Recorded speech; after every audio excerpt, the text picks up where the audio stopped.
In the peaceful village of Olowo, nestled between the dense forests and winding rivers, lived a man named Tunde. Tunde was known by everyone in the village, not for his strength, nor for his wealth, but for his strange and unique ability. He could only speak the truth. No matter the situation, no matter the consequences, Tunde was incapable of lying, and this, as you might imagine, caused both admiration and trouble in equal measure. Tunde had not always been this way.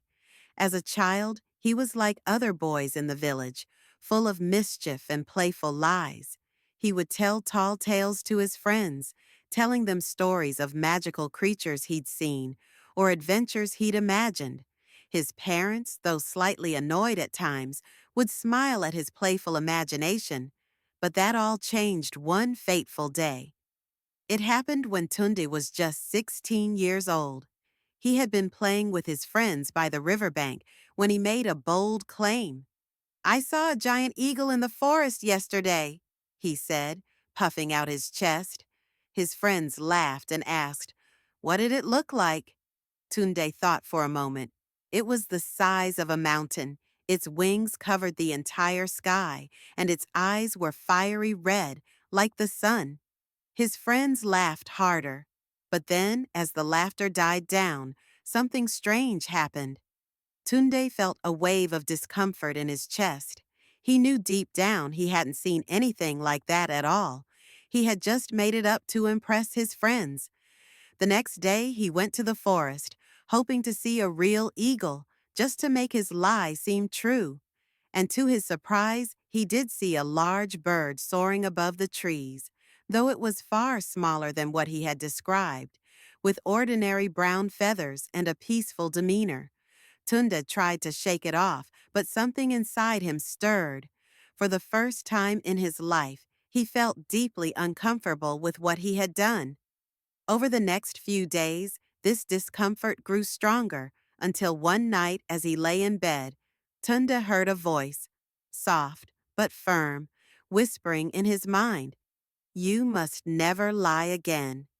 The words seemed to come from somewhere deep within him, and as soon as he heard them, he knew they were not his own thoughts. The next morning, Tunde woke with a new sense of clarity. He looked at the world through different eyes. He understood that truth was not just a virtue. It was something far more powerful. It was something that could never be taken away, no matter how much a person might try to hide from it. From that day on, Tunde could not lie. When he tried, the words would catch in his throat, as if a force greater than himself was preventing him from speaking anything untrue. At first, the villagers were amazed by his honesty. When someone asked him, "Tunde, do you think my dress looks good?" he would say, "It's lovely, but the color doesn't suit you.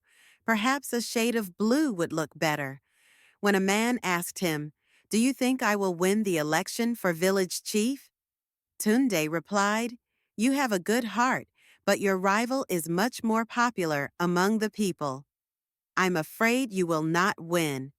The villagers began to turn to Tunde for advice, seeing him as someone who could provide an honest perspective on any issue. But soon the burden of truth became heavier, and Tunde began to see that truth was not always a welcome gift.